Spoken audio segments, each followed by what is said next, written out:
Source: Kimono Jihen. Welcome back to AniDaily Recaps. Like and subscribe so you never miss our quality uploads. The show starts with some kids walking together, talking about a man coming from the city of Tokyo. This is new for them as none of them has ever been to Tokyo and just heard about it. The kid, Yotaro, is the one whose house he is coming to, and his friends are very excited about it. Asking Yotaro if they can also see him, he agrees. Reaching his house, the brat Yotaro orders Dorotabo, a kid working in the field around his house, to not show his face when the guy is here. He is looked down upon, and Yotaro doesn't want him causing any trouble to their guest. Meanwhile, the guy from Tokyo is out on the road when his tire is busted. He has no other convenience and is just thinking about a solution when Yotaro's mother shows up. She is his hostess and wants him to come with him to the house. Someone will get his car back. In the car, she speaks about the unnerving incidents happening lately around their town. Cattle are disappearing day by day, and it's nothing like a human can do. This guy from Tokyo is here to investigate this matter. At home, she presents him with tea while he sits outside the house, feeling the lovely air. While having his tea, the guy notices Dorotabo working in the field. This time of the day, a kid working in the field interests him and says hi to him. He responds with a half kneel and gets back to working again. This kid sure is interesting. At night, the guy is enjoying a hot spring when Yotaro comes in to wash his back. He introduced himself and shared his interest in moving to Tokyo when he grew up. After that, Yotaro is waiting by the corner when the guy is talking to his mother. He expects a compliment about him, but Dorotabo gets his attention instead of Yotaro. The next day, Dorotabo presents his breakfast when the guy introduces himself. His name is Inugami and he is a detective. He wants MC to talk about all the happenings around him while he eats his breakfast. MC is a little hesitant because no one has ever shared a meal with him because he stinks. But this doesn't concern Inugami much. MC knows he is here to investigate the dead cattle carcasses matter. Inugami is surprised because the hostess didn't tell anyone. But it turns out that MC is tasked to dispose of the bodies, and he has to do this on every new moon for some reason. Inugami is stoked because he got a lot of information from him and is waiting for the new moon now. Kid feels like he's tortured on a daily basis. The next day, hostess is driving back home when she sees Inugami working with MC. Inugami explains he asked MC to let him help, that's all. He wants to work while he is here on his investigation. All the other kids are also very shocked to see this guy from Tokyo working with a bully kid. MC and Inugami are doing everything together. They are hunting wild animals. MC washes his back instead of Yotaro now, and they are clearly getting along well. The next day, while working in the field, Inugami stops to catch his breath when MC tells him about his bad posture. Inugami is happy seeing MC talk now and not being quiet like before. Noticing a strange locket on MC's neck, Inugami asks about it. Max shares that he has been abandoned by his parents and this was on his neck when he was found and taken in. Inugami is a little curious and asks if he can check the locket. This stone has a weird shape, nothing normal. He recognizes the stone and tells MC that he wasn't abandoned. This stone is called Life Stone and is formed under special circumstances. These special circumstances indicate that he wasn't abandoned and the hostess had to take him in for some reason, but he doesn't know what yet. Inugami asks if MC wants to see his parents. He is a detective after all. He can track down his parents so he can see them. This question is very out of the ordinary because MC never thought about meeting his parents, but now that he is asked about it, he may want to. It's the new moon and MC is waiting for Inugami to show up. Yotaro comes out and starts bullying MC for being the one with Inugami. He thinks MC is trying to pay back for the things he has done to him. MC is his cousin and his mother took him in, but MC claps back, saying he wasn't abandoned. Hearing this boils Yotaro much more. He snatches MC's life stone from him. Not having control over himself, MC punches Yotaro, throwing him way far on the ground. Yotaro gets up hurt only to see MC turning into a demon-like creature slowly. MC is changing rapidly into a monster. Seeing this, Yotaro runs away. MC grabs the life stone and this turns him back to being normal again. A little later, MC is sitting in fear alone when Inugami shows up. MC thinks he is the monster that has been doing the killings, but Inugami doesn't think so. He has an explanation.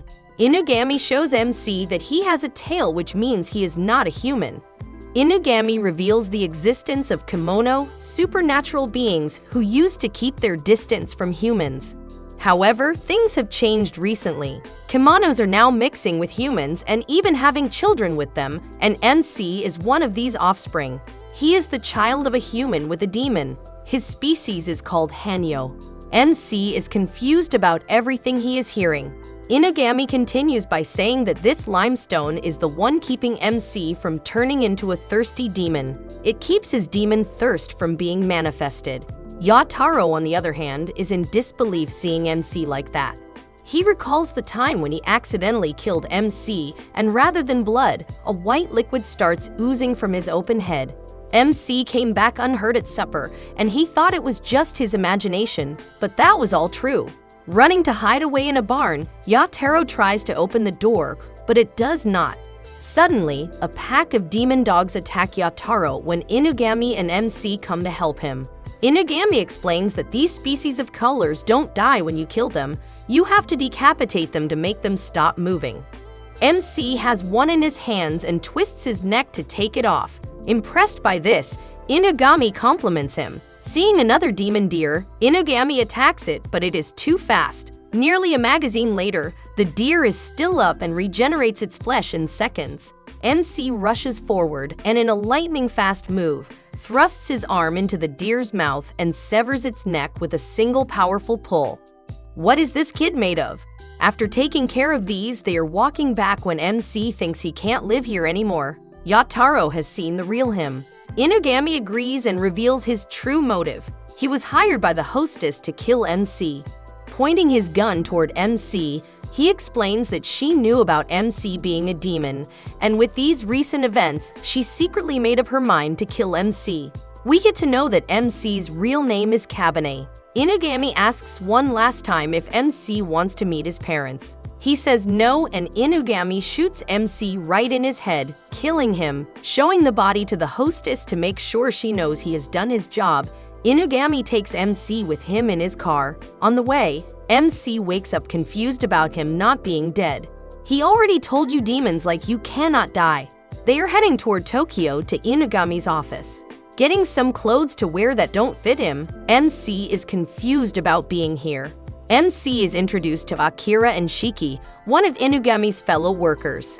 They are all kimonos who look after other kimonos. Their main goal is to make sure no kimono goes around causing trouble and getting much involved with humans. They call themselves kimonoists. Wow, that doesn't sound that good. MC is confused. Akira thinks MC has a weird aura and gets to know that he is Hanyo. This is interesting because Shiki is also a Hanyo, but for some reason, he doesn't like MC. MC is wearing his clothes, so he wants to give them back, but Shiki won't take them. MC doesn't have a place to sleep for the night too, but Shiki just refused up front. Akira tells MC to not be concerned about Shiki, but MC is just staring at her. He says he has never seen such a beautiful girl before. But turns out, Akira is a boy and goes to his room getting upset. MC has to get along with them. A little later, Shiki and MC are sitting together while Shiki is eating pizza. MC has never eaten pizza before and it shocks Shiki. He lets him take a bite, saying this will change his life forever.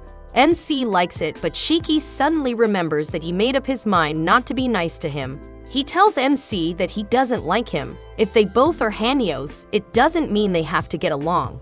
MC just agrees with everything he says. In his room, Shiki is very concerned about MC being here. Akira tries to reason with him that maybe MC needed help and Inugami helped him like them, but still, Shiki wouldn't listen. Shiki wants Akira to bully him, but he won't. He goes to do it himself. Let that kid be. MC is walking to his room when he trips from a silk thread along the corridor. Shiki has set this trap for him and asks MC's reason for being here. He tells Shiki that he couldn't live where he used to see Inugami bring him here. Shiki starts mocking him, saying he was probably abandoned and stuff like that. MC doesn't like that. Freeing himself from the silk, MC says he was not abandoned. MC clearly got a wound from the threat, but it healed very fast. Shiki is shocked to see that, and MC leaves to take a bath. The next day, they are off to a scene for their kimono services. Inugami wants MC to see how they work. At the scene, it has been sealed off and officers let Inugami with all of the others in. They were told that specialists would be coming to the scene. In the house, they see two children scared in the corner, crying. A room has been sealed off because of the unnerving scene inside. That is where the incident occurred. Inugami looks inside to see two bodies covered in some type of bug. He knows these kinds and explains to MC and others about them. Upon looking, Akira is scared and can't look anymore while MC and Shiki aren't. Inugami can get rid of these bugs 100%, but thinks these lives are 50-50. These bugs devour a lot of things, but sometimes they find their favorite dish and don't leave it alone. It's in the room with these people and they have to get it out. One of the officers gets scared and it prompts him to suggest that they should burn the house down, but Inugami doesn't agree. He wants to take these people out alive, but he has limited time for that. Officers leave the site to them. Shiki volunteers to give it a try. He makes a spider web with his silk and jimmies it to catch all the bugs at once. He did it and got all the bugs, but they started feeding on the web. This surprises Shiki, but they have to figure out something else. And he was saying that these bugs can also tease you when you are sleeping. I don't want to live in this world with these bugs, man. Inugami decides to go in and do whatever he can, but MC wants to go. He wants to give it a try and thinks he will probably be okay. Inugami agrees and opens the door to let him in. After he is in, MC gets all the bugs on him, but it does not affect him. Inugami explains that Kohlers like MC don't have blood and they feel no pain, so he is the best person. MC is walking toward the bodies, but all the bugs are in his eyes and he cannot see anything. He picks up the dish and all the bugs disappear in a second. I didn't understand anything about the dish or bodies. Anyways, these people are alive and everything is good.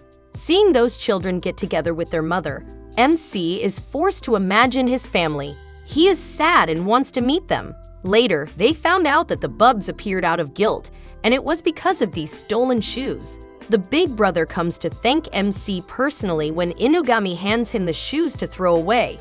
It was his little brother who stole these shoes for their mother, but he yelled at him for doing so. That's when his guilt sparked up and the bugs appeared. MC asks Inugami if he can let him see his family if he works for him. Inugami asks him a third time if he wants to meet his family, and MC's answer is yes. Akira and Shiki are stoked to work with MC now. Back home, Shiki and MC are chatting about their parents. Shiki is a hanyo of an arching kimono, which is a spider demon. That is why he has a spider-like web and saliva. He thinks his mother is out there somewhere and doesn't care about him. MC doesn't think this way.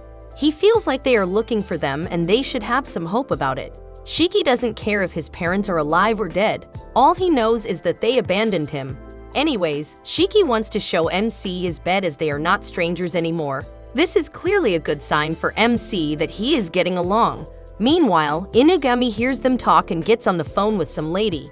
He tells her that he did the job she hired him for and also recruited a hanyo boy. What surprises this lady is hearing about the lifestone MC has on. Inugami was hoping to hear this reaction from her, and they have something in mind for MC now. Inugami suddenly felt a bit fishy to me, I don't know. Superintendent Inari has asked to see MC. She is Inugami's friend who has a lot of links in the police station. You need these links when you are a specialist like them. Inugami asks Akira and Shiki to take MC to her. Shiki is still not being nice to MC and tells him that they are just work buddies, nothing else. Akira wants to show MC a cute cafe he has seen around the station. Inugami has something for MC and hands him something in private.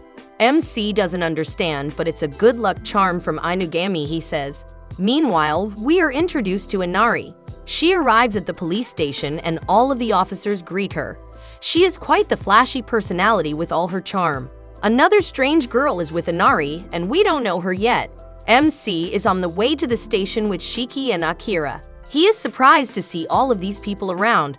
This is new for him, seeing so many people at once. Shiki wants to hurry up, but Akira is distracting MC. At the police station, Shiki asks to see Inari at the reception, but the receptionists think he is joking. He has an appointment with her, but still, the receptionist doesn't believe him. He says Inari is a busy woman and she doesn't want to entertain kids like them. They are arguing when a strange girl with Inari comes up to them asking about MC.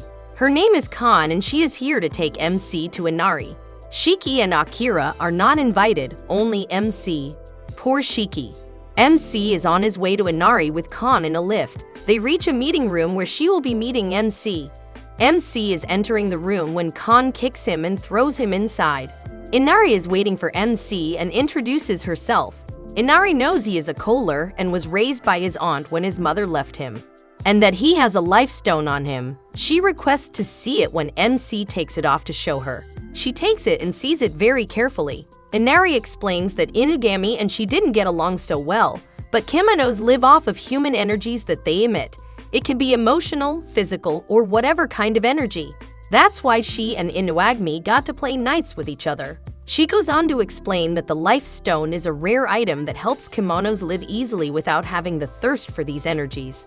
Now that she has a life stone in her hands, the situation is different. Saying this, Kan slices off MC's head with a blow. The officers come inside to dispose of the body. Inari asks Kan to take care of MC's friends he came with. Also, she is tasked to deliver the head of MC to her office after she is finished with MC's friends.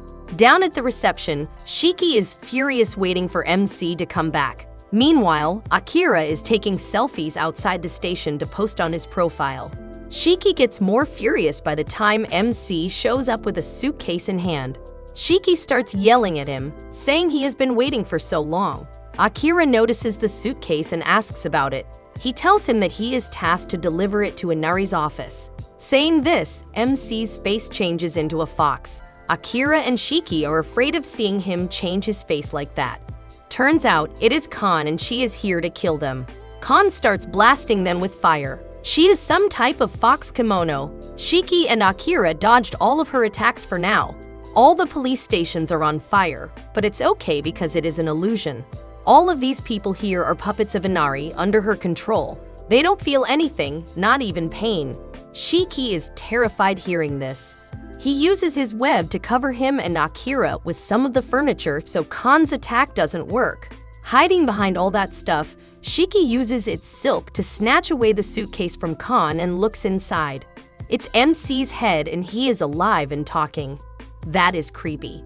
Seeing the suitcase stolen from her, Kan goes haywire. She doesn't want to disappoint Inari in any case, so she has to get the suitcase back, otherwise she won't be a good girl, she thinks. Okay.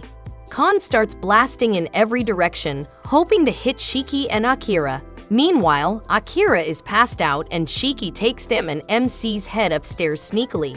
Hiding from Kan, Shiki asks me see what the hell is going on. MC doesn't have his body but he can speak and this scares Shiki. Mick wants Shiki to throw his head toward Kan. MC feels he can take her out if he just throws him right. Shiki is hesitant but agrees. Kan is still firing everywhere when Shiki appears behind her with MC's head. He throws it right at her and MC bites off her shoulder. It works somehow and everything is back to normal. The illusion isn't working anymore. After taking care of Kan, MC regenerates his body and is back to normal again. This kid is very strange but cool. Shiki is amazed at seeing him do stuff he thought was impossible. Making a fist, Shiki wants to do the victory bump but MC obviously doesn't understand. They so or less do it and celebrate their victory. Coming out of the station, they see Inugami waiting for them. He knew all of this was going to happen. He asks MC for the good luck charm he gave him but Inari takes it. On the way back, Inugami calls Inari and confronts her for the mischievous thing she did. Inari is happy with the life stone she stole from MC. But that is just an illusion prop. It's not the real life stone and nothing more than a toy. The real one is inside MC and he spits it out, gagging himself. That was gross. Inugami has just challenged Inari and she cannot believe she has been tricked by him. Being angry, Inari causes an accident in her car and sweeps away from the scene to enjoy a nice meal at a cafe. Meanwhile, Inugami takes MC and others to get something to eat. kind of like a welcome party for MC. Shiki wants Chinese while Akira wants pancakes. They are both looking at MC for one answer, but he wants both, so they are happy. After the meal, they walk back to their place. Inugami explains to MC the signboard they have outside their office. It's a special uncharted signboard that attracts kimonos and people who are lured in by kimonos. Incidentally, this was made by Inari herself, but no, by the looks of it, they are up against her. Anyways, they are talking when Kan appears behind them. She can barely stand up but wants to complete the mission she was supposed to do. She passes out, taking another step from hunger. Inugami gets her a pizza and she is chewing away at it. Inugami doesn't know what to do with her. While eating pizza, Kan looks at MC and charges at him, trying to get his head, but Inugami stops her. Inugami disciplines her, saying she has to clean the mess she made. Kan is a dutiful girl, it seems, and can be easily manipulated. Suddenly, a person enters their place. He looks all drunk, but it seems he is lured in by a kimono. These guys have another job to do now. The guy's name is Yurono, and he is in love with a girl. The problem is, he doesn't know anything about her. Her name, her address, anything. He wants Inugami to help him with this matter. Akira thinks this guy is in love. MC has never heard about this love before, so it intrigues him. Akira knows that Shiki was born out of love between his human father and demon mother. This love thing is very new to him, but MC feels like knowing love will get him to understand his parents a lot more. MC asks Inugami to let him help this man find his love. On the way, maybe he will find it himself. Inugami wants Shiki, Akira, and Kan to help MC with this mission. Having a girl is important for love, and this is why Kan should go. Kan wants MC's head no matter what, so Inugami is going to reward her with MC's head if she helps out. They are ready to go on this mission. Inugami lets the gentleman know that his workers are going to help him, but these are just kids. Inugami assures that these are more than enough for him, so he agrees. He is thinking of the time and place to meet tomorrow when he notices a mouse under the table. The guy goes crazy and picks up the mouse with his mouth and puts it in his bag. He has a lot more dead rats in the bag already. Seeing this, everyone is confused except Inugami. The guy wants to kill all these rats and give them to this girl as presents. Inugami explains this is a kimono that changes its form into an attractive male or female to attract others. Akira, on the other hand, feels sick and runs to the bathroom, seeing the dead mouse in his mouth. Kan picks up some rats and thinks she has done her job. She wants MC's head, but that is not happening right now. Akira gets out of the bathroom and Inugami asks him to sit this one out because he is not okay with disgusting and scary stuff. He wants him to help him with the office work tomorrow, so Akira agrees. MC and others are with this dude outside a bar where this girl supposedly works. She is supposed to get off her shift right about now, but he has never seen her outside after her shift. MC and Kan decide to go in to check it out, but Shiki stops them. They cannot go in because children aren't allowed. Strangely, they see a cat and realize that she is the girl. The girl Mao is walking down an alley where MC and Shiki stop her. The guy Yoruno is with them and MC explains that this person is in love with you. Mao transforms back into a human and Yoruno is startled to see her. Suddenly, some weird cats with human faces surround Mao, and she explains that she controls all the people and turns them into cats for her, but MC interrupts her. He tells her that this guy's in love with you, not anything else. Out of nowhere, Kan comes in quickly and grabs Mao. Kan takes Mao straight to Yoruno and wants him to say his piece now. Yoruno explains that he is a lonely human and cannot see any future. He is hopeless, or he was, till he saw Mao.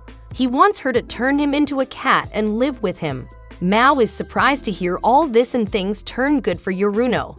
MC and others are walking back from the mission while Kan is still on MC's head. Just let the kid be Kan. Inari has most probably forgotten about you. They are back and explain how things went with Yoruno. Kan reminds Inugami of the deal they made. Inugami tells Kan to close her eyes and gets an orange from the fridge.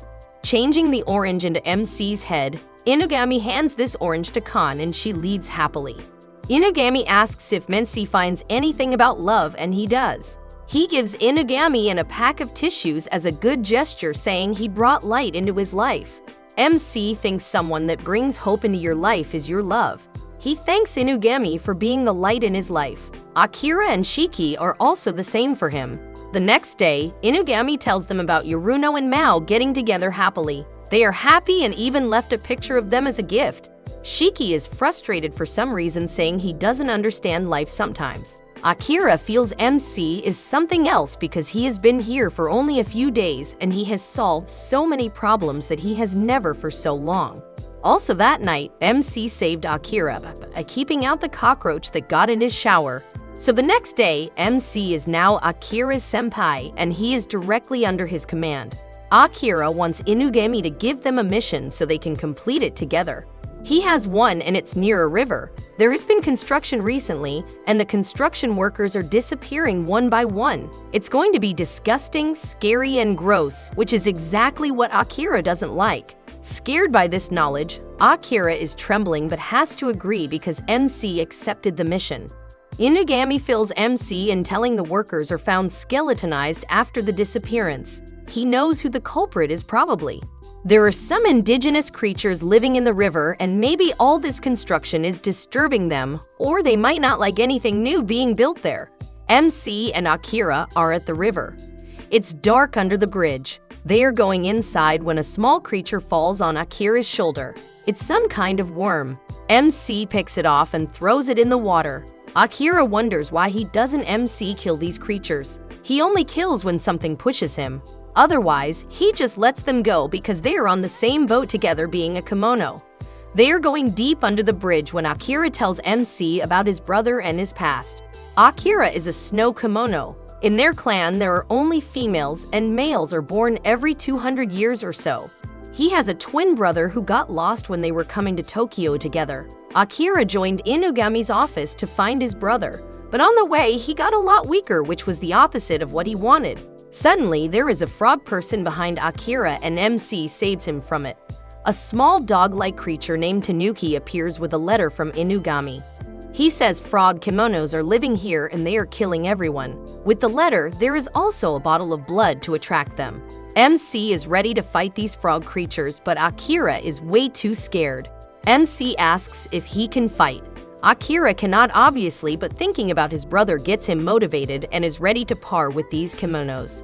Dropping blood in the water, all the frog creatures appear at once and MC starts taking out each of them one by one. Tanuki also helps a lot and kills quite a few of them. Meanwhile, Akira is in the corner thinking of a way to help. One of them attacks Akira, but MC comes in to help. MC is bitten on his shoulders and seeing him in trouble because of him, Akira gets so frustrated and sets out a big strike of ice, freezing each one of the frogs. Akira did it all by himself. MC compliments his power. Meanwhile, Tanuki is Inugami himself and the frog leader thanks him for helping out him. Basically, all the frogs got out of control and started killing everyone. So he needed help and Inugami provided him. Akira takes a winning selfie to complete the mission. One morning, MC is cleaning as usual and goes into the backroom store. Inugami told him strictly to never go there, but now he is here. MC remembers what Inugami told him and wants to get out of here, but after he has cleaned the room, there are some boxes in front of the storeroom. MC gets some boxes out of the way and suddenly, someone from inside the room grabs MC and pulls him inside. MC has been gone since morning and Shiki and Akira are worried for him. They tell Inugami about this and he knows exactly what happened. Running toward the back store, Inugami goes inside the store and finds MC serving someone called Mihai. Mihai likes MC as his servant, though he almost said it out loud. Inugami was afraid of this and never wanted any of them to find out about Mihai. Mihai appoints MC as his wait person, to which MC agrees. Inugami steps outside with Shiki and Akira to tell them about Mihai. Mihai is a vampire who he left here since he had nothing to do. Vampires are advanced beings even among kimonos, and Mihai of all is best at anything he does. He has gathered so much knowledge about the world that he has nothing else left to study. Mihai is his old acquaintance and has come in handy for so many things. He is the one who created their websites and makes sure no data is leaked to Inari. Also, he has been in that room most of the time playing Japanese online games. Shiki and Akira are surprised to learn about Mihai. Shiki is mad at Mihai treating MC like a slave, so he goes up to him and wants him to set him free. Mihai agrees only if someone defeats him in arm wrestling. Shiki steps up but fails every time. MC wants to give it a try, to which Mihai agrees immediately. MC tries to defeat him but fails right away. Mihai is just too strong. Shiki and Akira go to Inugami to tell them what happened. Inugami knew this would happen. Mihai was just playing with them because, contrary to physical appearance, vampires have brute strength and can take down just anyone. Well, we did read that everywhere, so they should have known. On the other hand, Make just went to buy supper for them, as it is one of his chores for the day. On the way, MC is left thinking about Mihai and how strong he is. He is just glad that Mihai isn't a bad person, otherwise it would have gotten ugly. MC wishes he was as strong as he was back when he lost his locket to Yataro, but that isn't a good idea for anyone. He just wants to get stronger so he can protect everyone in the office. Sitting on a bench, pondering some thoughts, MC is just alone when someone falls from a tree behind him. It's Khan, and she was hiding in the tree. She didn't notice MC. Seeing him suddenly surprises her, but he doesn't have to hide now because Inari just recruited another kitsune in her place. They're sitting together when Khan feels like dying because she wasn't of help to Inari. Out of nowhere, MC asks Khan to fight him. They start to fight, and it is going fantastic. Khan is getting the upper hand on MC but loses easily after getting 2 punches from him. She starts crying, thinking how weak she is. MC holds her hand to comfort her. Meanwhile, Mihai got out of the room, which surprised Inugami. His game wasn't working, so he thought he should get out of there. Trying to help Inugami, Mihai goes to his laptop and accepts a dangerous mission for him. Inugami didn't want Shiki and others to do this job because it might kill them, but Mihai just wanted to entertain himself somehow. On the other hand, it's dark and Khan is on the bench sleeping on MC's shoulder. He wakes her up and asks if she wants to live with Inugami, but she can't. Kitsune apparently can't live with Tanukis. She thought MC lived here and she wanted to live with him, but MC told her that he had to take supper home. He promises her to get back as soon as possible after he gets supper for them. Khan waits for him as he goes back. Back home, Inugami has gone somewhere and left these kids a mission to complete. Mihai is handling everything in place of Inugami. Shiki is very excited to do this because he has something he has to try. He puts on a lot of heaters in his room, which makes him sweat like crazy. But using his silk, he mimics another creature somehow. This new ability he learned about is going to come in handy. They are off to complete the mission. It's a company called Bugbite, which had a lot of suicides every year, but some years ago, they had a turnaround and suicides went to 0. They have to get as much information about this company as they can get. We get to see that Inugami is actually locked inside Mihai's room, and he has rigged the door to explode if Inugami tries to open it. Akira and MC are at the standby positions while Shiki is going to do the main part. He has Mihai's remote-controlled car with him as his partner. Mihai made this a long time ago, and it has some very fun abilities. Shiki quietly opens the window and gets inside the building. He sees a light on in a room and goes to peek in. Seeing a lot of men working in their faces like they are on the brink of their death scares Shiki. Shiki is invisible right now, so no one can see him. Suddenly, one man comes running out of the room saying that he quit the job. A woman appears and comforts him. She takes the man to a dark room. Shiki and Mihai's car follows the girl and the man. The woman opens the door to a dark room and turns on the lights, only to see a big mosquito kimono. She sucks this guy's brains out, making him pass out. After that, the guy gets up and goes back to work like nothing happened. Seeing this, Shiki is shocked to the core and doesn't know what to do. Mihai is also a little confused. He goes to ask Inugami if he knows any mosquito kimonos. He tells that these don't only suck blood but also suck out brains and organs. There are 3 of them in the room. Mihai wants to take care of them, but Shiki feels like the sensible thing is to be cautious and fall back for now. He wants to chat with Inugami to make a plan and come back another day. But Mihai doesn't like that. He wants to have some fun right now and makes noise with his car to lure those 3 kimonos out. Confused by the noise, one of the girls comes out to check and see this toy car and puts it in her jacket. All of them go to see other parts of the buildings when the girl tells them it is only some boxes falling out and nothing else. Did she like this toy? Why is she hiding it from these two girls? Shiki is just there trying not to make any noise, but that girl finds him hiding. She is about to suck his brains out too when she gets an electric shock from the car in her jacket, passing out. Mihai sees Shiki gasping. He sees he had a trauma and wants to have fun with him now. Shiki is very afraid of scary things. He doesn't remember why he was separated from his mother, but thinks it must have been something terrifying that made it happen. He is gasping for breath seeing this mosquito lady in front of him pass out. MC and Akira run to help him but are stopped by another one of these kimonos on the way. MC easily manages to take her out and runs towards Shiki. Mihai mocks Shiki asking what MC thinks if he saw his senior scared like that when he took one out so easily. Shiki punches the car to make Mihai quiet. Now he is back in his senses. He needs to figure out a way to take this girl out. She gets up and attacks Shiki, but he dodges it. Shiki disappears somewhere so the girl cannot see him. This girl turns on her super sensitivity mode. Yeah, I like this name better. With that, she can see all kinds of things, and this is what Shiki takes advantage of. He has read that mosquitoes can sense literally all kinds of things. Shiki has raised his temperature, making himself visible in all directions. The girl cannot figure out where he is and Shiki traps her in his spider web and kicks her mosquito eyes to finish the job. He is lying on the floor after finishing her and recalls the time when Inugami came to him to tell him about his parents. Shiki refused because he was okay with the life he had, but was now thinking if he was ready for the second half of the conversation. MC and Akira show up with the second girl and hold her in the spider web too. Shiki thanks Mihai for starting a fire within him that helped him do this easily. The girls are very scared that the third big sister is going to be in hell if she finds out they lost to these children. Right then, the third sister comes and asks these two sisters to apologize to the children. She wants MC and others to forget what they saw and leave her alive or die. MC isn't going to accept that and wants to finish the mission, telling the world about all of this.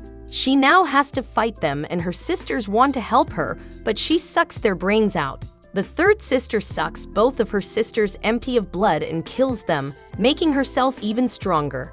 Transforming into a bigger mosquito, she fights MC.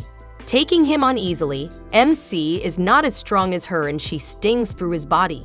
Shiki goes to help but goes down in one strike, as does Akira. MC is still alive and remembers that he has to be strong in order to protect his friends. He wants to defeat her, but she is just way too strong. He wants to get his kimono powers back that he got when Yataro stole his life stone from him.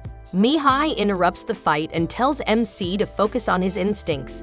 MC is focusing on his human instincts rather than his kimono instincts. He asks him about the thing he wants right now. MC wants to defeat her and protect his friends. Focused on his main goal, this blows up Kimono's power inside MC's body and he gets a huge boost of energy. Getting control of the mosquito lady, MC snaps off her both arms and she gets bleeding on the ground. She is scared of MC and begs him to leave her alive. Surprised by his powers, MC figures out that this is the same power, but he has it under control this time for some reason. Mihai explains that it is his heart that he doesn't understand. His kimono powers are coming from his heart, and by controlling his heart and instincts, he can use this power on his command.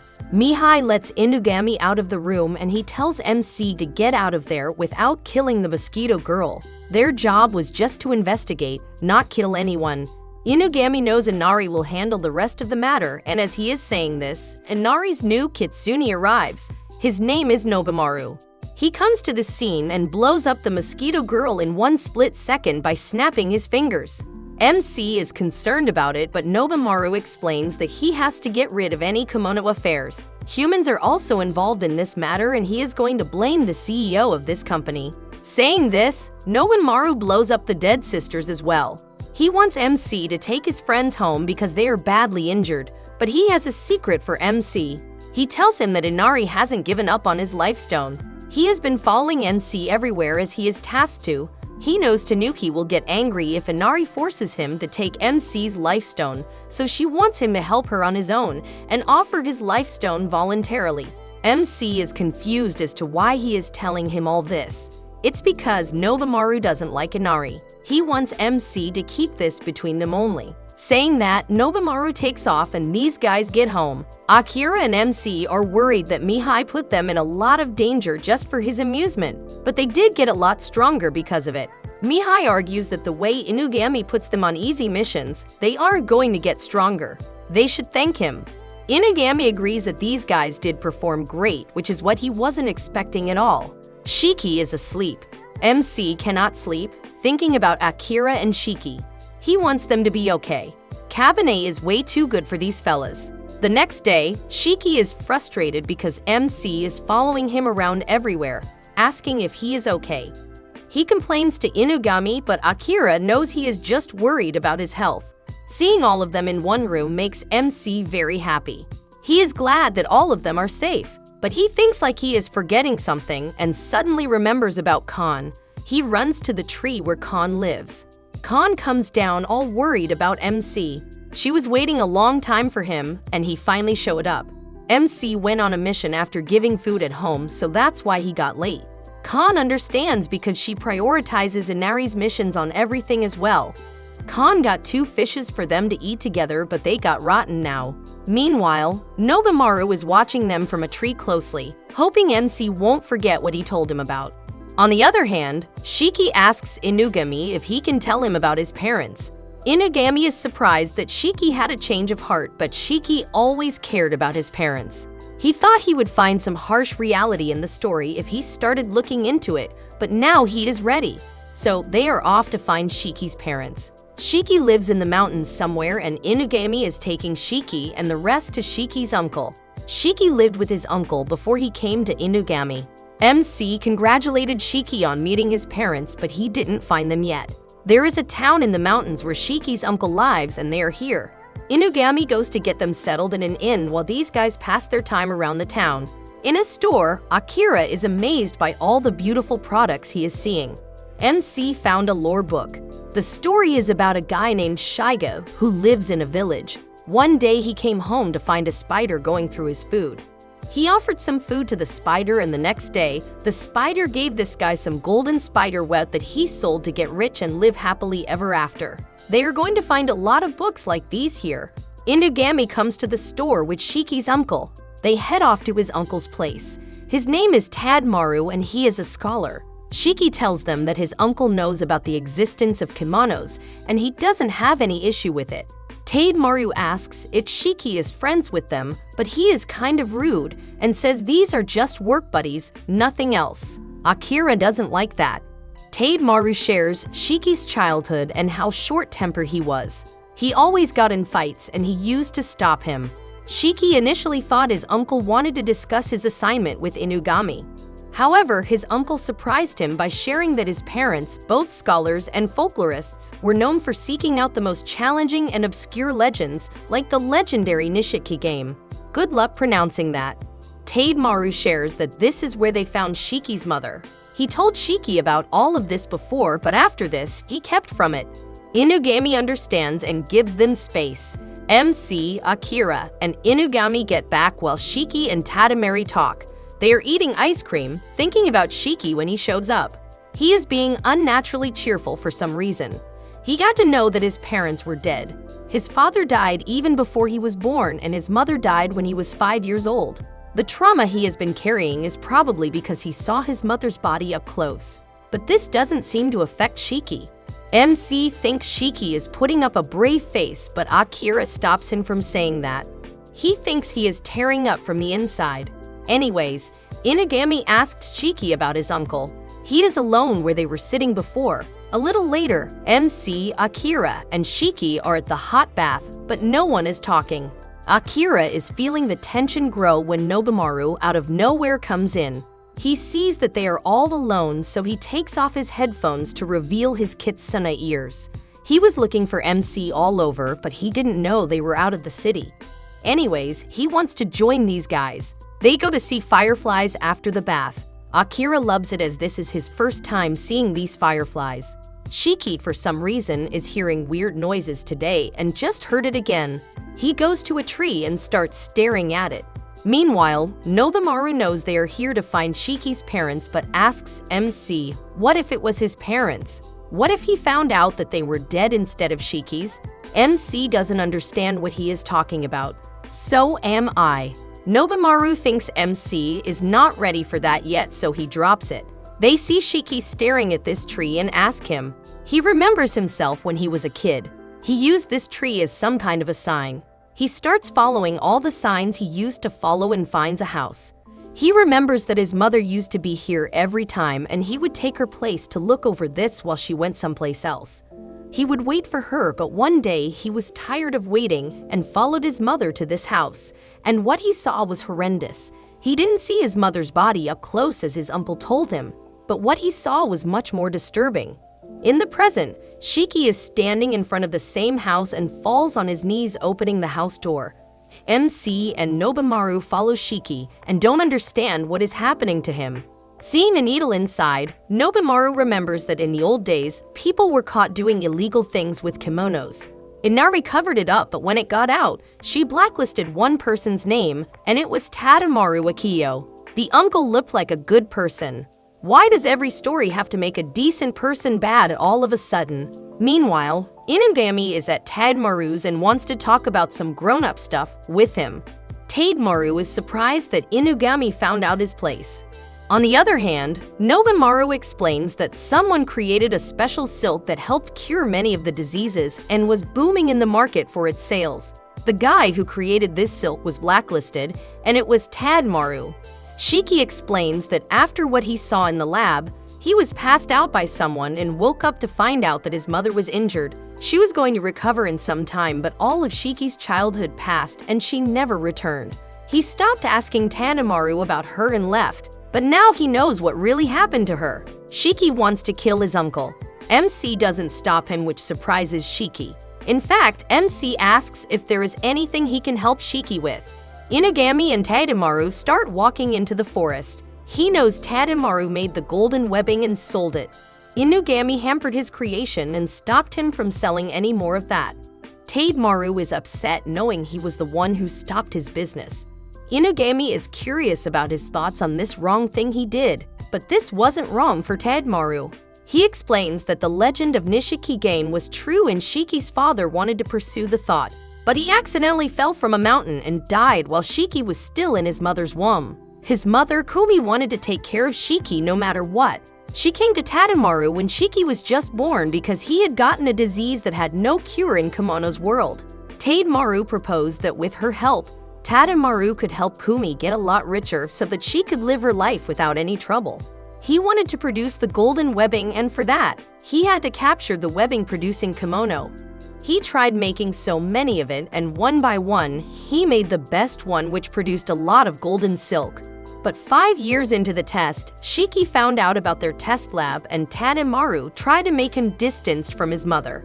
After Tadamaru explains all of this, Inugami gets his phone out and it was on a call to Shiki for the whole story. Shiki had the proof now and grabbed his uncle by the neck using his silk. He remembers how he treated Shiki so kindly, so he wants to kill him without any suffering. Shiki has got his uncle pinned down by a tree. He is under Shiki's control now. Trying to explain that whatever he did was for him and his mother, Tadamaru tries his best. He looks at Inugami if he is going to stop Shiki, but Inugami isn't going to be involved. Meanwhile, MC and Nobumaru want to help Shiki if he is unable to kill his uncle. Akira suddenly appears out of nowhere.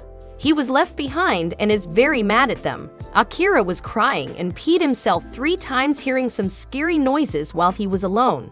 Suddenly, a spider-like creature appears behind Akira and tries to attack him. Inugami steps up to help him and gets attacked while doing so. Spider's web starts spreading in Inugami's body and cannot fight anymore. A lot of these spider-like creatures start appearing out of nowhere, and Tadamaru starts giggling. He says that these are Shiki's siblings. They were born when Tadamaru was experimenting with Shiki's mother. Though he wasn't able to produce golden webbing, he got these out of her. They can speak some words that Kumi used to say. So this is what Shiki has been hearing all the time being here. These are smart creatures and they start getting control over Shiki. Shiki, shocked by this revelation, isn't getting any words out of his mouth. These spider kimonos start talking like Shiki's mother, and this is taking a big toll on Shiki's mind. He starts imagining as if it is his mother talking and starts crying. He misses his mother a lot, and this is clearly getting the best of him.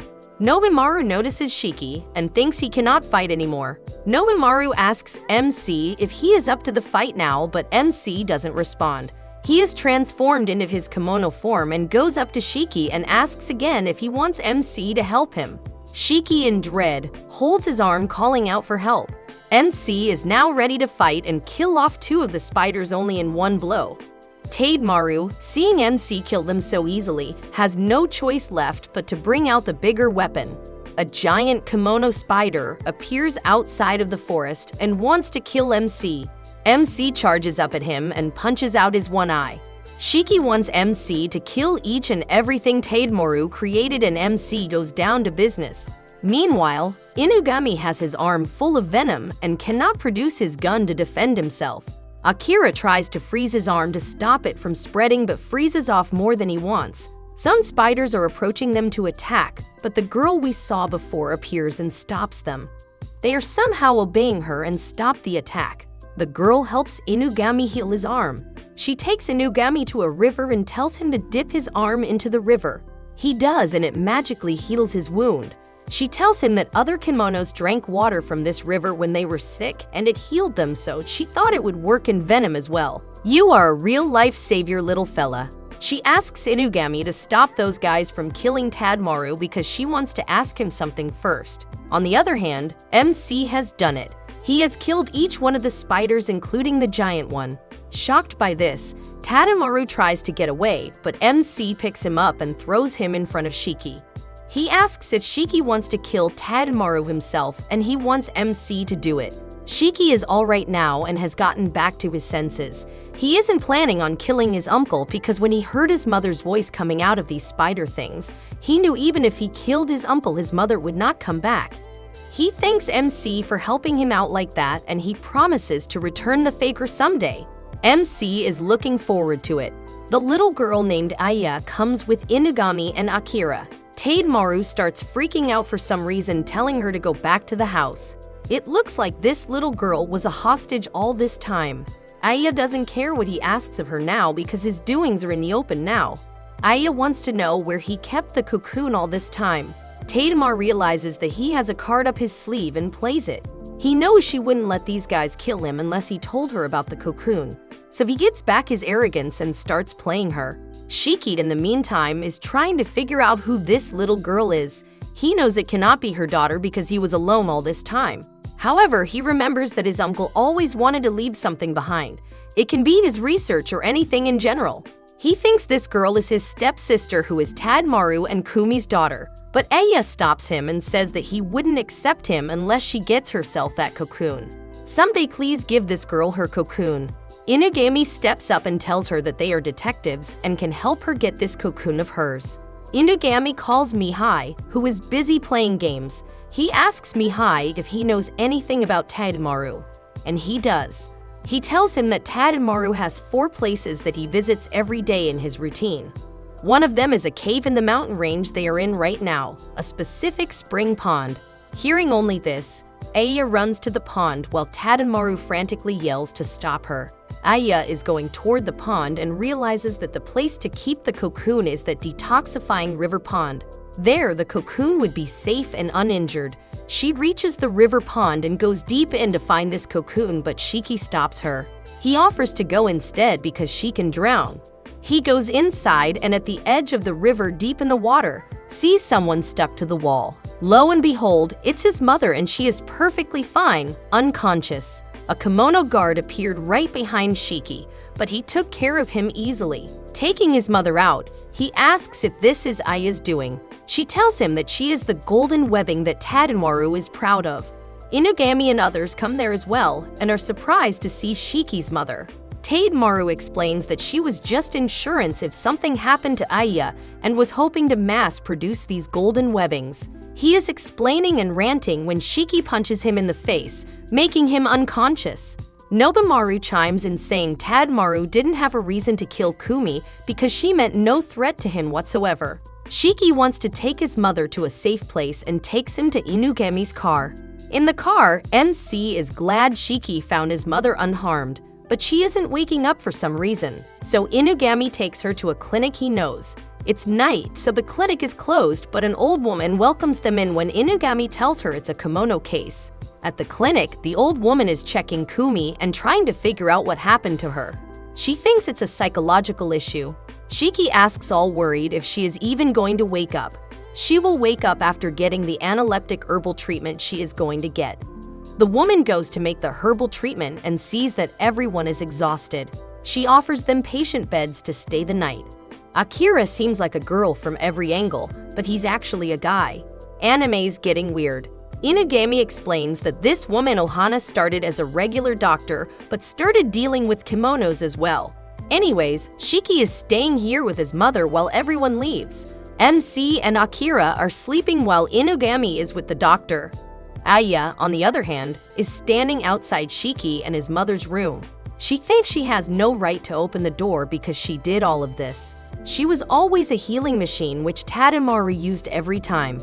He always thought of her as a thing and not a person.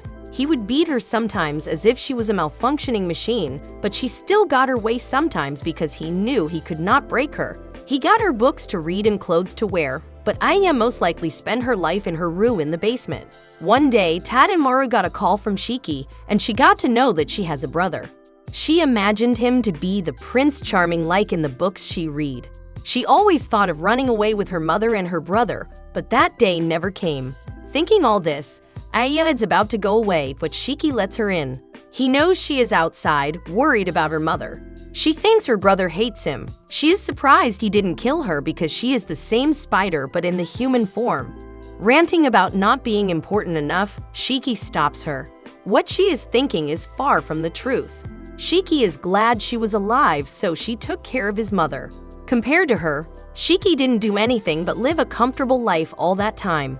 He knows that she wasn't around. His mother would have been dead a long time ago. She can hold her mother's hand and call her mom as she wants. She wants to call Shiki big brother, but that is too weird for him right now. Suddenly, Cutie wakes up and is glad to see her children grow so big and strong.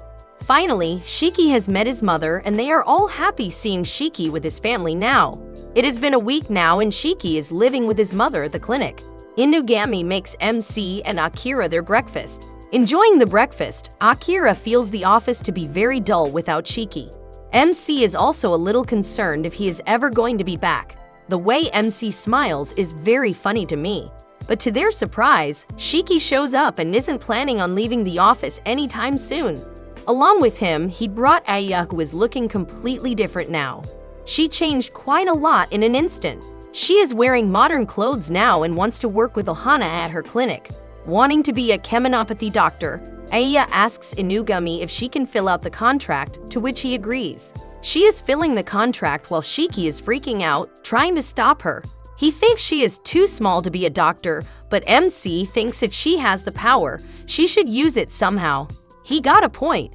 Seeing MC take her side, Aya latches onto him. She saw him fighting those spiders then and thought he was very cool. She offers MC to be her boyfriend, to which he agrees immediately. The way he agreed, he doesn't even know what dating is, I'm sure.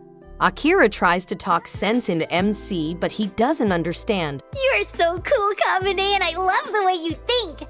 I saw what you did in the woods, how you stood up for my brother and brought Tademaru down. You don't have a girlfriend, do you? Because we should totally go out. What? Fine with me.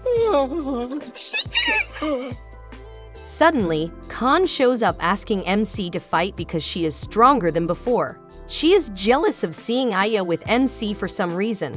Inugami gets everyone's attention for a minute to show them a job he has for them. A kimono is injuring females in a marketplace, and all of these injuries are directed to their faces. Only facial injuries are being caused and nothing else. Akira and Shiki pass out seeing this news. Inugami fills in more details saying that these girls are getting their faces peeled right off of them. MC is put up to the task. Aya is going with him and Khan joins them as well. At the market, they are walking in it when a police officer stops them. Khan tries to talk to him, telling she is from the Metropolitan Station, but he doesn't buy it. MC tells him that they are from the Inugami Strangeness office and he lets them in. Poor Khan, nothing is going her way. Aya and MC are walking hand in hand while Khan is jealous seeing them like this. MC feels the presence of a kimono and Khan decides to lead. Aya takes MC with her someplace else, leaving Khan alone. This makes her even more jealous and she suddenly hears a voice saying that she feels what she is feeling right now. Meanwhile, MC and Aya are walking when something invisible picks up Aya by her hair. MC cannot see it, so he just punches it and hits something, making Aya free. Khan runs up to them to see what is happening when these invisible things show herself. It's a sort of smoky figure with a mouth. This smoky kimono is a girl who is also jealous. She likes a boy in one of the shops and he has a lot of girls nearby, so she has been taking off their faces in jealousy. MC doesn't understand, but she tells him that a couple in love wouldn't understand what jealousy feels like. She shows him Khan as an example. MC is surprised that she is jealous. Ida wants her to say what she wants to her face when Khan starts going crazy. She changes into a fox trying to eat Aya, but MC saves her. Khan runs away crying, but it leaves MC very confused. They complete the job. Aya made the smoky kimono into a human so she could approach the boy however she liked, and she promised she wouldn't be hurting any more people now. Shiki and Akira are worried that they aren't doing anything lately and Aya is even better than them. Aya leaves, giving MC a kiss on the cheek. This makes Akira and Shiki freak out. This girl is only 8 years old yet is acting like a 20-year-old. A little later, MC goes to Khan and asks if she is still on the tree. She is and doesn't want to talk to MC. He vibrates the tree to get her off. Seeing Khan cry like crazy makes MC very worried. She thinks Aya is his number one and that is why he protected her. But she is only Shiki's sister. That was the reason she protected her. MC holds Khan's face and she stops crying. She was feeling her chest all mushy, but now that is gone. She wants MC to do this every time she starts feeling her chest getting mushy again. Khan heard that kimono talk about finding the number one. She wants MC to be her number one but doesn't know how to do that. MC also doesn't know anything about that. The next day, everyone is in the office when Aya comes in looking for MC, calling him her boyfriend. Coincidentally, Khan also shows up and she and Aya start arguing over MC. Akira tells MC to choose only one lover. He has a different understanding of a lover and chooses Inugami instead of these two. Khan and Aya are not talking to Kabane after that for sure. Yui, Akira's brother, explains how in their village, Yuki Inoko is born every 100 years. Maybe it is the word for twins. One time, a pair of male Yuki Inoko was born and that was when the chaos started. In the present, we see him in the city of Tokyo trying to find his brother. He accidentally pushed a drunk guy and now they are trying to get some money off of him. They try to play him, but Yui just wants to find his brother. Finding no use of these drunk fellas, Yui puts his hand on one shoulder and freezes him to death in a split second. Meanwhile, Akira is crying because his plushie got torn open. Inugami asks Mihai to take care of it if he is free. His game server is under maintenance, so he helped Akira with his plushie. He sewn it up and even fixed an AI inside to kill some time. Akira thanks Mihai for doing this and starts playing with the AI plushie. He gave him his brother's name because it looked like his brother in some ways. MC was worried for him, but now he is okay. Akira wonders what his brother will be doing right now. We get to see his past where he and his brother are playing outside in the snow. Akira falls down hurting himself and starts crying. His brother tries to make him feel better, but Akira is not that strong. He is left wondering why it is so easy for him to compose the pain when his brother cannot do even little things. Maybe even twins have different things among them. They were outside when a woman picked them up and got them home, scolding them for being outside this time of the hour. He explains that they were raised by some women who wanted to keep an eye on them, but males were born very rarely, so they took care of everything they needed. Their mother died right after they were born and their father was sealed in a separate cabin for good. He had never seen his father but heard his voice only. He always wanted to get out of this place to go somewhere else, but didn't have the chance to. Meanwhile, in the present, Inugami has a job for MC and others. It's to separate the Sandman's remains from the sand of the beach.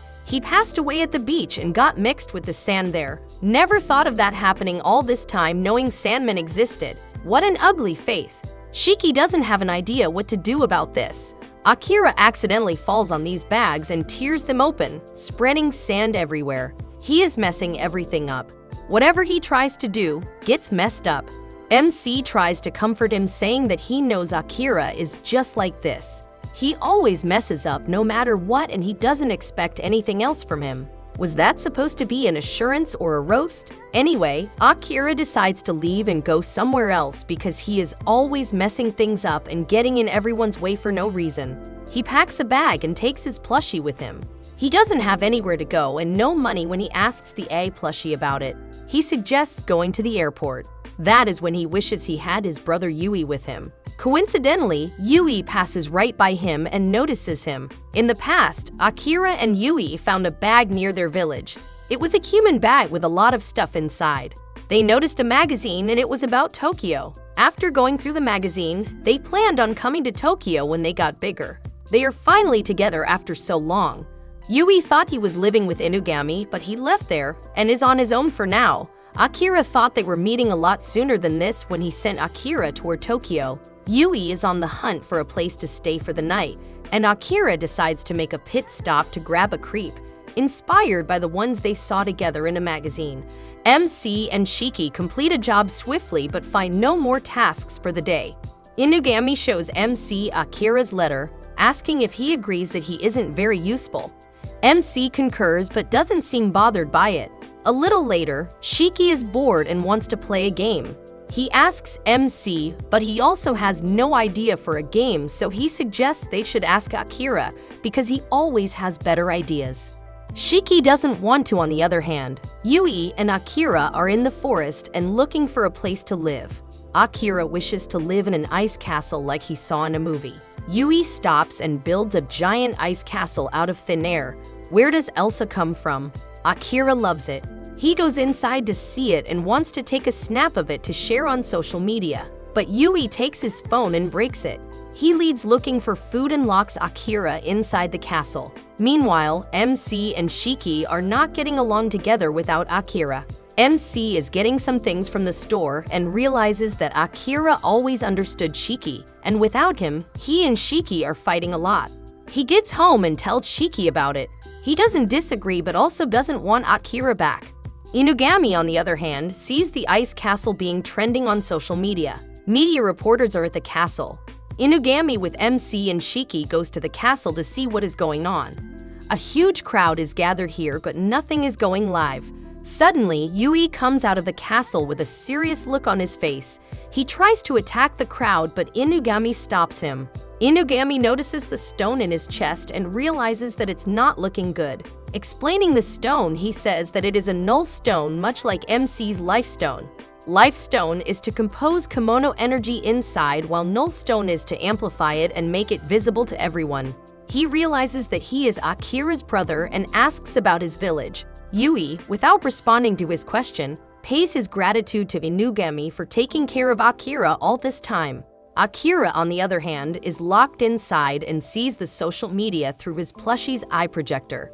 Yui comes in asking if there was anyone Akira was talking to. He pretends he was talking to his plushie like a child. Yui tells Akira that his room is done downstairs and wants him to have a look. Akira goes downstairs and is shocked to see what is down there. It is Inugami, Shiki, and MC frozen in his room. Being devastated seeing his friends like this, Akira is stuck in place. He doesn't understand why his brother would do such a thing. He is looking at them in fear when Yui asks Akira about them. He tells him that they are his friends. Yui explains that Inugami and others insisted on getting him out of there, and he just could not let that happen. So he froze them and brought them inside for him. Akira didn't want this to happen to them. Seeing Akira barely standing, Yui thinks he is sick and goes out to get some mint from the forest. Akira has to stay inside though and locks the door while heading out. Akira thinks his friends are dead, and it was his brother who did it when his plushie corrects him, telling them they are still alive.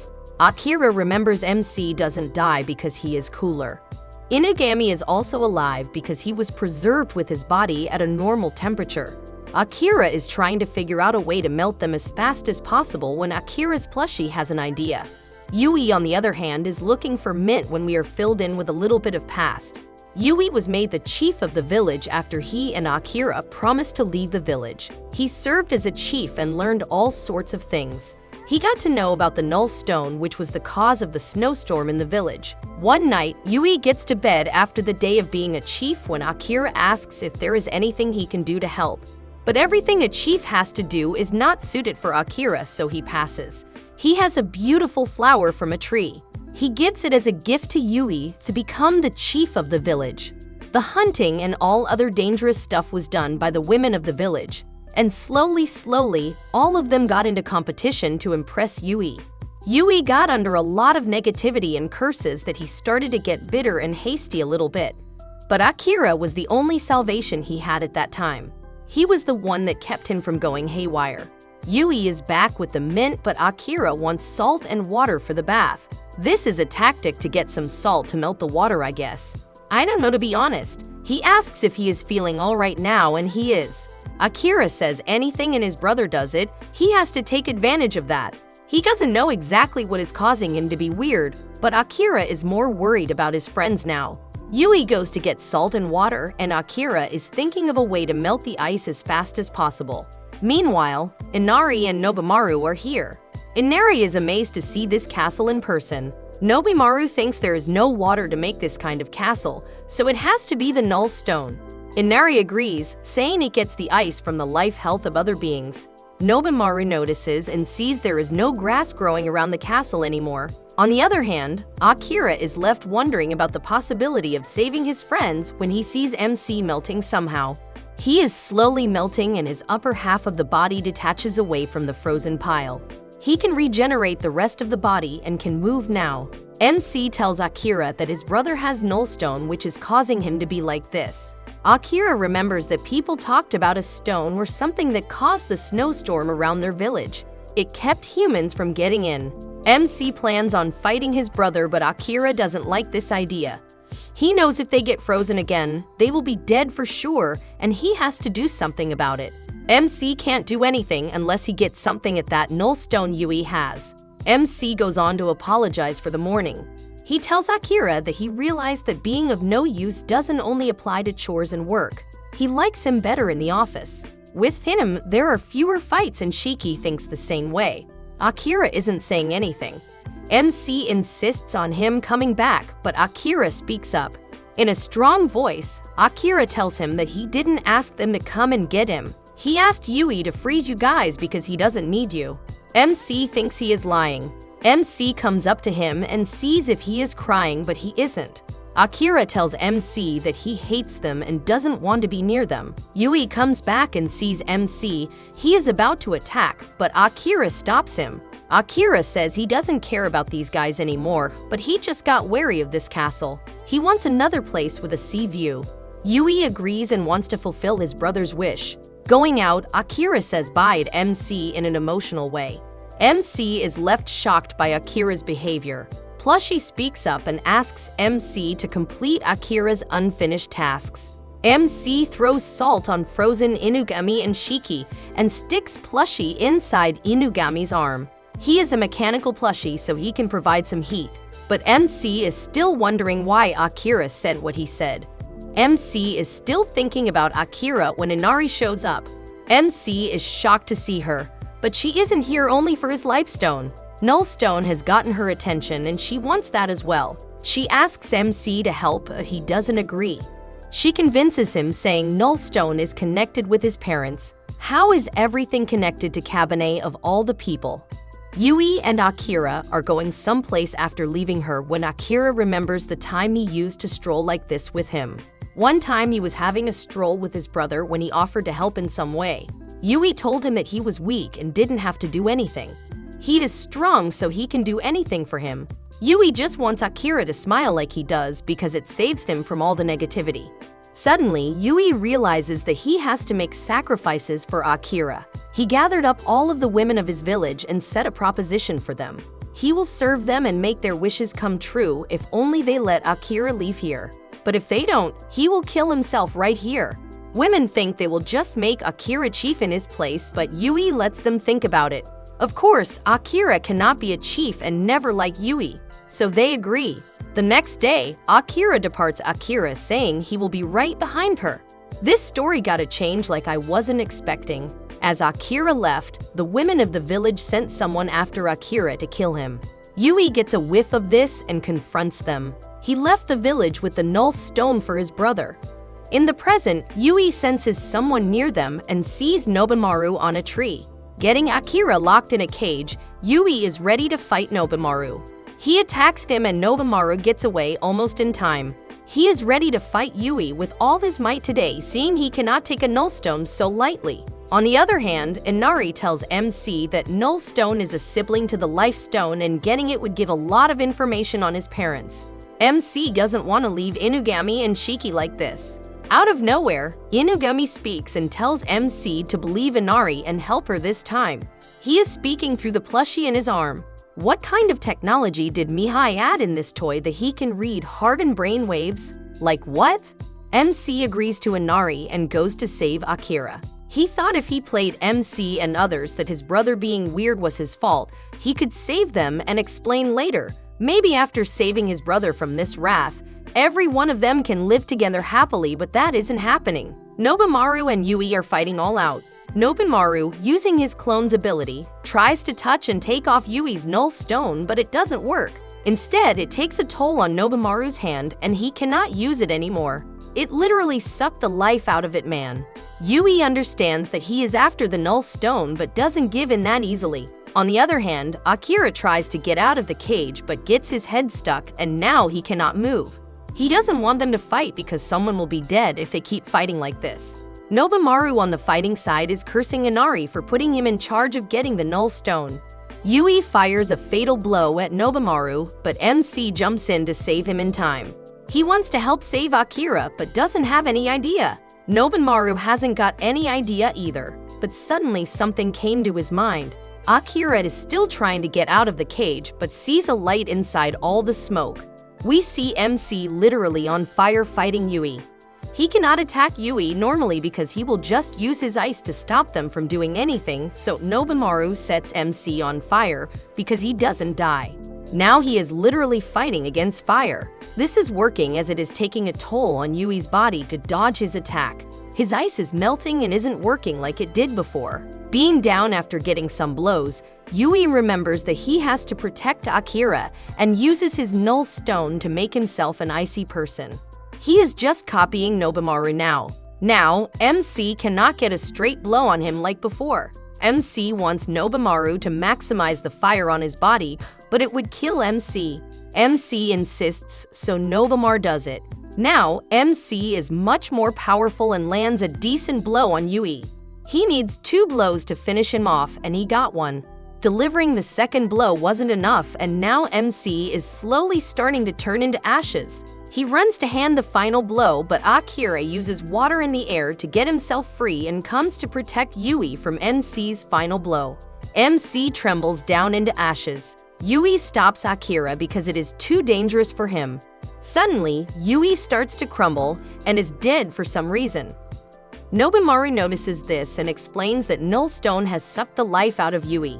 He was trying to push the power of Nullstone, but it only used his own life to do so. And now he is dead. Akira cannot believe it. He didn't want his brother to die like this. Nobumaru picks up MC's skull and says Yui cannot die right now. He wanted to ask him about Nullstone, and most importantly, he is Akira's priority. Seeing the Nullstone in his chest, Akira tries to pull it out thinking it would save Yui. But it let all of Yui's memories inside Akira, and we get to know what happened after Akira left the village. Yui was escaping the village and went to the Nullstone. He complained about taking Akira's life like that and submitted himself to the Nullstone. That got it attached to Yui. MC comes to help Akira take the stone out. MC takes his life stone and hits the Nullstone with it. It fuses them together and makes one big stone. Yui is back and MC is also feeling strange after it. Inari comes to get the Nullstone, but it is something else now. Inugami and Shiki show up. He wants Inari to give the stone back to MC because it belongs to him. She is convinced after a little talking and leaves with Nobumaru. How can someone get convinced that easily? MC offers Nobumaru to let them heal his hand, but he thanks MC for the offer and leaves. Brother is kept at the kimono clinic. Ohana does her best and Yui is recovering very fast. At night, MC is waiting outside Yui's room because he has something to ask him. Akira comes out of the room to see MC. He explains that what he said about hating them was a lie and he loves them. MC is happy hearing this and celebrates with Akira quietly. After Yui woke up, he explains everything to them. He is impressed that MC was able to hold him off.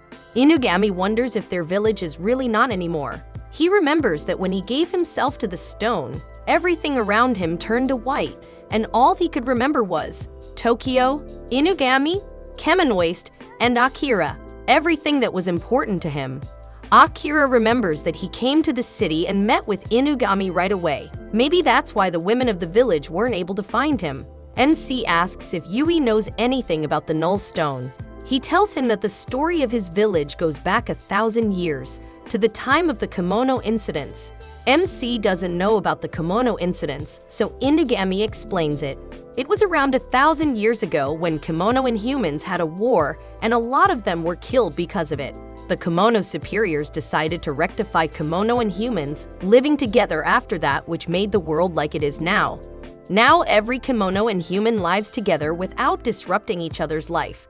To contain all the balance and powers, these stones were created and passed down in generations. If the stone was passed down to MC by his parents, they were probably kimono chiefs or something. This surprises MC. Inugami is now ready to look for his parents. Now that they have the stone, they can look around Japan and see if they find any information about MC's parents. But the problem is no one talks about stones that easily. Everyone dismisses their existence, so they need something to talk about. And this fused stone is all that they would have needed.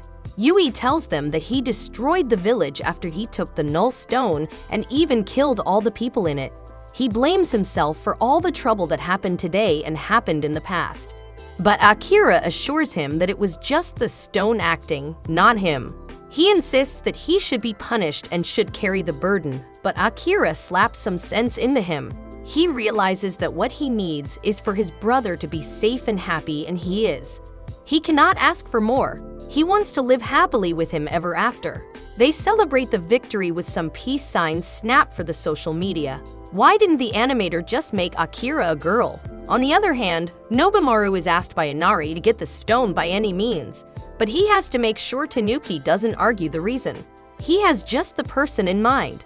Akira asks Mihai to repair his plushie, to which he agrees a little not so easily. A few days later, Akira is off on a trip with his brother, while Inugami and MC are also going to a city called Shisoku.